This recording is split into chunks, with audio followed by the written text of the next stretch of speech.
Mobil apa paling nakal kan? Isu percintaan di office itu luar biasa loh. Laki-laki itu kan punya ekspektasi visual dan segala macam itu besar. Pelan-pelan nyapa dulu, habis itu ngajak makan bareng, hangout bareng. Kadang kan pulang kan sore sampai malam kadang pulang dari kantor. Jadi kalau ditanya memang lebih lama ketemu Teman-teman kantor kan Pak Iya, sebenarnya iya. daripada. Gimana sih cara menentukan pasangan yang tepat gitu?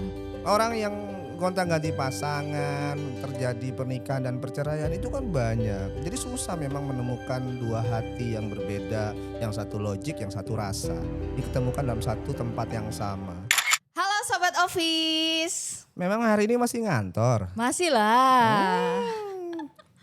Bukan nyari lagi ramenya orang-orang hybrid ya kerjanya. Iya, tapi kan nggak semuanya kayak gitu kan Pak. Ada beberapa office yang masih full work from office. Tapi kan aku sebagai founder nih ya, Oke, founder ya, lebih senang hybrid sebenarnya.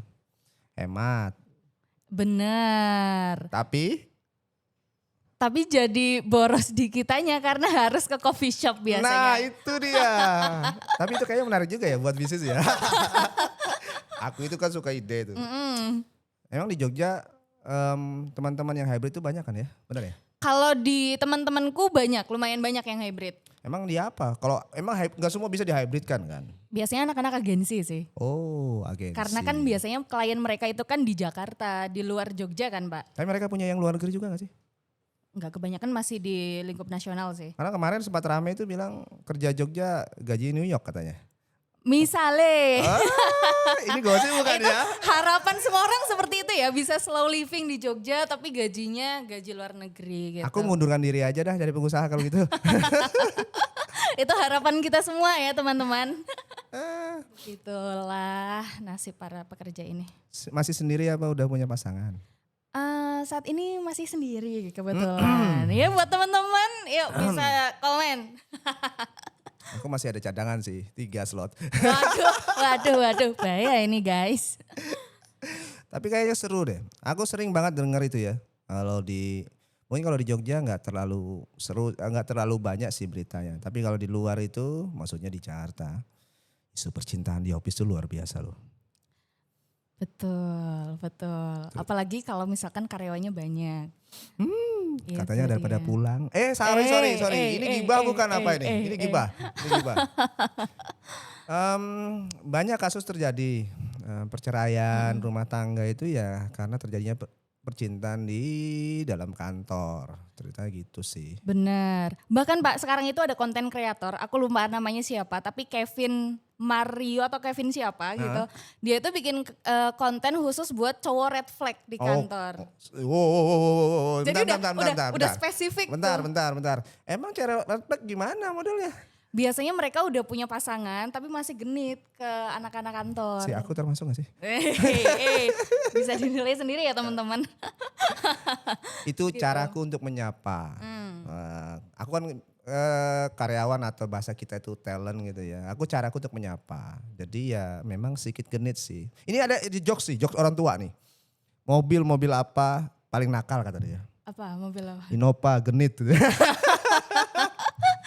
Tapi kalau di Gen Z itu mobil biasanya BMW yang lama. Apa iya? Iya, biasanya itu cowok-cowok red flag tuh. Itu yang mobil sedan itu? Oh pantas aja. Kemarin kayaknya ada kecelakaan di Jogja. Oh iya, Benar nggak? Yang di Jalan Palagan itu ada BMW juga kalau nggak salah. Anak UGM. saya agak lupa. Enggak, Itu biasanya itu BMW ada tuh. lama tuh red flag guys. Habis dari nyanyi-nyanyi kayaknya dia. Pak, tapi sebenarnya pemicu terjadinya kasus-kasus tersebut di kantor itu karena apa sih Pak? Nah ini jawabannya multitafsir, ini bahaya ini kalau dijawab.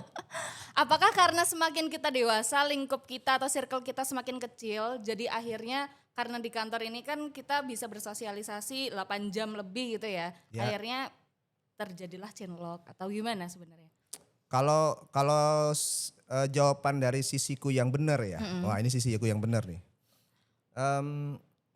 Karena aku udah berumah tangga kan. Jadi perempuan. Laki-laki itu kan punya ekspektasi visual dan segala macam itu besar. Oke. Sehingga ketika misalnya pulang rumah istri itu tidak seperti yang diharapkannya. Ketemulah perempuan itu di kantornya dia gitu kan. Dengan mungkin dia tuh berharap istri itu nyapa lembut gitu ya. Tapi karena udah capek kerja, istri juga capek kerja, datang-datang udah nggak disapa dengan benar, cemberut gitu ya. Ketemu di kantor ada salsa, senyum aja. Kan ekspektasinya kan itu. Oke. Akhirnya yang tadi frekuensinya bawah sama atas, akhirnya jadi turun dan connect lah dia. Itulah Oke. yang kadang-kadang kedangeran itu muncul. Pelan-pelan nyapa dulu, habis itu ngajak makan bareng, hangout bareng. Kadang kan pulang kan sore sampai malam kadang pulang dari kantor. Iya Dan betul. ketemunya kan dari pagi. Iya makanya Jadi kalau itu. ditanya memang lebih lama ketemu, Teman-teman kantor kan Pak Iya, sebenarnya iya. daripada keluarga ya. bener ya. Terus kamu juga? Oh enggak. Nah kebetulan saya itu punya prinsip untuk tidak menjalin relationship dengan teman kantor. Prinsip ini bisa dibongkar apa tidak? karena gini, kalau misalkan saya punya Berhubungan. punya relationship dengan Oke. teman sekantor itu kayaknya agak ribet gitu. Ya, kenapa kan enak bisa berangkat bareng, Enggak makan bisa bareng. juga. Enggak. Terus? Enggak. Karena jatuhnya itu yang pertama nanti hubungannya tuh banyak yang ngerusuhin. Apa iya? Emang banyak orang toksik gitu di kantor? Enggak, jadi kemungkinan itu akan banyak gosipnya. Terus habis itu banyak apa ya, kayak saya nggak punya kendali atas dunia saya sendiri gitu. Oh biarkan anjing menggonggong, kapilah berlalu kan begitu kan? Enggak sih. Kalau bisa memilih, saya tidak memilih dengan teman kantor. Oke, sayangnya aku nggak pernah ngerasain itu nggak ya? Susah sih. Tapi enggak juga sih sebenarnya kalau aku. Tapi kalau kita ngomong founder nih, aspek efektivitas, efisiensi, scalability itu kan, frekuensi, wah itu Iya. istimewa ketemu di kantor. Oh iya. Iya dong. Tapi secara profesional terganggu nggak sih Pak kalau kayak gitu? Ada loh yang melakukan itu walaupun di dalam kantor masih profesional. Ada Oke. loh. Ya Banyak mungkin loh. satu dari sekian atau enggak juga? Enggak juga. Itu salah satu perusahaan yang aku kenal. Bentar lagi jadi wedding company dia. Oh, Karena udah oke. menelurkan banyak banget bukan pernikahan sesama jenis, pernikahan di dalam satu kantor gitu. Oke, berarti sebenarnya kalau secara company sendiri tuh nggak apa-apa kah? Atau gimana Pak? Nah, biasanya masing-masing. Ada yang perusahaan yang punya role-nya agak strict banget itu juga ada. Tapi ada juga yang tidak. Biasanya kalau memang yang agak ringan dikit, dia yang penting tidak di posisi atau divisi yang sama. Oke. Atau tidak di divisi yang punya kriteria sensitivitas yang tinggi. Sehingga bisa terjadi kong kali kong dan segala macam. Kalau dia terpisah oleh jarak dan waktu gitu kan. Wah. Atau divisinya misalnya anak GA sama orang ya sales lah mungkin Iya. gitu ya. Masih oke lah, masih aman. Tapi Oke. kalau sudah misalnya dia manajer keuangan, yang satu manajer sales, Wah ini. Iya. Nih. Oke. Jadi di rumah dia bisa ngobrol, ya duit perusahaan banyak nggak gitu kan. Tapi kalau misalkan gimana ya punya relationship satu kantor itu kayak jadi obrolannya itu aja nggak sih Pak? Kalau Iya kan? kalau mungkin kayak karakter dirimu oke sih bilang begitu. Tapi ada sebagian orang yang semi aku nggak bilang introvert ya, tapi memang agak tertutup gitu. Oke. Mungkin buat dia hal yang lumrah-lumrah aja sih. Faktanya aku pernah lihat kok ada pasangan yang seperti itu yang enjoy, walaupun ada tertekan sih. Oke, baiklah. Berarti pada dasarnya ya hubungan di dalam satu kantor itu sebenarnya fine-fine aja ya Pak ya? Yang penting tetap profesional, terus ya. habis itu kalau bisa sih bukan divisi yang nggak beririsan gitu. Bukan divisi yang beririsan gitu. Idealnya. Tapi kan cinta itu kan buta.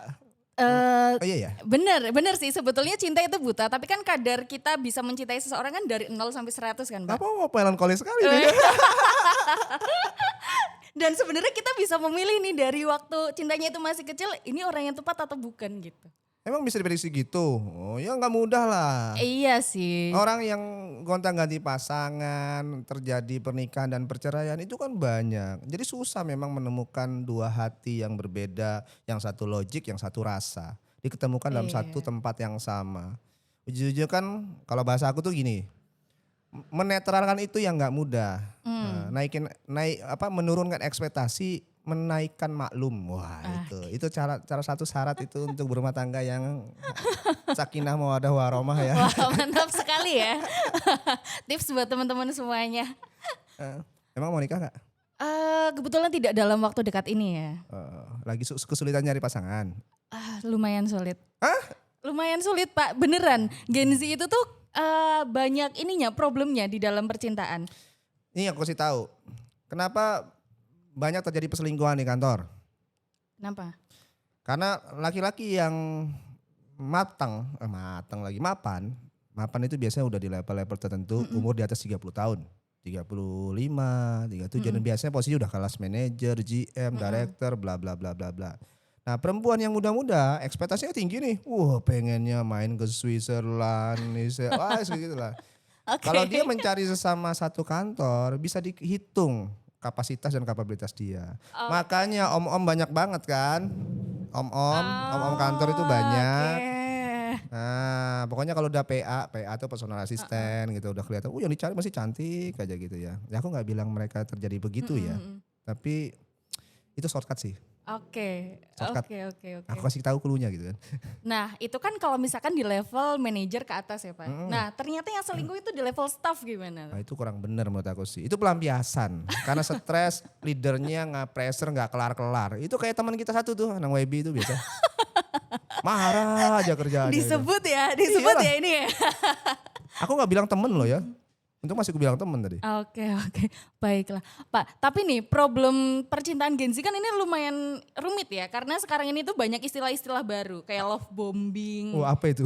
Love bombing itu kita itu memberikan perasaan yang berlebihan di awal. Tapi sebenarnya cuma penasaran doang. Apa itu cuman buat trigger dia untuk attract sama si lawan jenis gitu? Iya, tapi habis itu biasanya kalau misalkan udah dapet si ceweknya, habis itu ditinggal, di Oh ya? ghosting. Iya. Tapi udah ngambil duluan kan berarti ya? Iya, bener.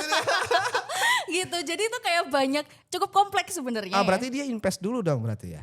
Si laki-lakinya yang terutama ya? Iya. Oh berarti dia cuma ngejar investasi gitu ya? Setelah investasi udah dapat selesai, tinggal lah gitu lah. Iya. Oh iya? Iya, sekarang kasusnya Gen Z begitu. Jadi kayak lumayan susah sih, apalagi Gen Z yang udah kerja ya, karena kan circle kita semakin kecil walaupun sekarang udah ada dating apps sebenarnya. Kamu mainan juga? Nah, ini dia. Nah, karena circle semakin kecil, terus habis itu akhirnya ya udah pelampiasannya di dating apps. Di Tinder juga ada di Indonesia berarti? Tinder ada. Aku sih gak pernah install, TikTok aja gak install. Tapi kalau Gen Z sekarang pakainya Bumble. Bumble? Buatan mana? Luar juga? Buatan luar. Aku TikTok aja gak nginstal, gimana ngerti Bumble, Tinder? Nah itu. Di HP yang ini ya maksudnya ya? Begitulah, walaupun sebenarnya teknologi semakin canggih ya, tapi kita lebih susah buat memilih orang sih sekarang. Nggak tahu ya, karena mungkin sejak eranya sosial media itu makin menggema ya di seluruh penjuru lini gitu ya. Orang-orang tuh udah mulai banyak memalsukan identitas mereka secara pribadi di publik. Benar. Contoh paling gampang, aku tahu lah perempuan kenapa suka TikTokan. Filternya kan unlimited gitu kan. Terus lebih kelihatan real gitu. Betul, orang mainnya IG, TikTok dan segala macam gitu ya. Kalau orang-orang tua kan mainnya, generasiku tuh Facebook masih kayaknya. Facebook, sedikit-sedikit nonton di X sekarang ya, Twitter Iya, itu. Terus YouTube ya Pak. YouTube dengar kajian kalau gua sih. Masya Gini-gini Allah, tetap lah. Masya Allah. Aspek akhirat tuh harus tetap dipikirkan. Benar, setuju. Iya dong, setuju Iya apa iya? Setuju tapi belum melakukan. butuh kesehatan mental dan batin. Kalau sudah jadi entrepreneur gitu ya, founder itu kita harus juga balance antara dunia dan akhirat. Ya beginilah. Bentar lagi aku kajian nih. Bismillah, semoga setelah ini termotivasi ya saya ya. Jamaah. Oke, mungkin terakhir Pak Budi buat tips buat teman-teman yang pekerja atau mungkin Gen Z gimana sih cara menentukan pasangan yang tepat gitu. Apalagi untuk saya ya. Kamu nanyanya salah Gimana? sebenarnya. Harusnya gimana? Oh, aku juga gagal banyak. Tapi kan pada akhirnya berhasil kan Pak. Jodoh nggak ada yang tahu. Oke. Nggak ada yang sempurna di antara pasangan. Mau kita ngomong laki-laki mau perempuan. Aku pun dulu punya ekspektasi punya istri itu rambutnya panjang, lurus, putih, bening, mulus gitu kan. Karena laki-laki kan visual. Iya, betul. lumrah. Tapi dapat istri alhamdulillah rambutnya nggak lurus-lurus banget gitu ya. Nggak putih-putih banget. Tapi setelah married sekian tahun, aku udah berapa tahun ya? Di atas 10 tahun ya. Wow. Yang kurasakan cuma satu kok. Yang kulihat dari apa yang istriku punya hari ini. Dan itu peganganku sampai kapanpun. Responsibility dia terhadap anak-anakku. Anak-anak kami lah maksudnya. Oke. Jadi itulah yang kulihat. Nah mungkin kalau misalnya paling sederhana, Kadang suka nonton sinetron gak sih dulu ya? Iya, Nonton. nonton. Ya aku sempat selimat sih. Biasanya tuh kalau zaman dulu kalau orang-orang lama ya. Kalau mengerti itu sinetron Tersanjung udah berapa seri itu. Tersanjung sekian banyak. Mesti ada sesi-sesi section itu yang sepertinya ekspektasi bapak-bapak itu seperti itu. Contoh, pulang dari kantor kerja sampai rumah. Pulang rumah udah selamat pagi assalamualaikum udah disayang-sayang sama istrinya, disiapin kopi, makan. Itu gak terjadi sama gua coy. Awal-awal nikah itu juga jadi ekspektasi. Wah aku salah nonton kayaknya Bang. Tapi lama-lama sadar lah bahwa ya laki-laki harus bisa menurunkan ekspektasinya. Maklumnya tambahin gitu loh. Benar-benar. Sehingga tadi netralnya ketemu. Ya happy lah kita. Oke. Mungkin kalau kata quotes itu kadang kita nggak, gimana ya, kita akan dipertemukan dengan seseorang yang kita butuhkan, bukan yang kita inginkan. Yes, kamu Gitu. cerdas sekali Salsa. Sekolah di mana sih ini? Iya. Gitu ya. Berarti sebenarnya kalau misalkan untuk menjalankan relationship ya kuncinya satu itu tadi Pak, maklum, banyakin maklumnya ya. Ekspektasinya turunkan, maklumnya tambahin. Kamu akan nemu titik di mana kamu akan ketemu pas banget posisinya. Sehingga kita akan ya sadar bahwa pasangan punya kekurangan, punya kelebihan. Ya model gitulah. Karena gak ada yang sempurna memang. Termasuk aku sendiri gitu loh. Kadang-kadang suka kentut, ngupil gitu. Kejadian manusiawi sehari-hari ya itu ya. Iyalah, ya itu hal yang masalah. Oke, siap kalau begitu.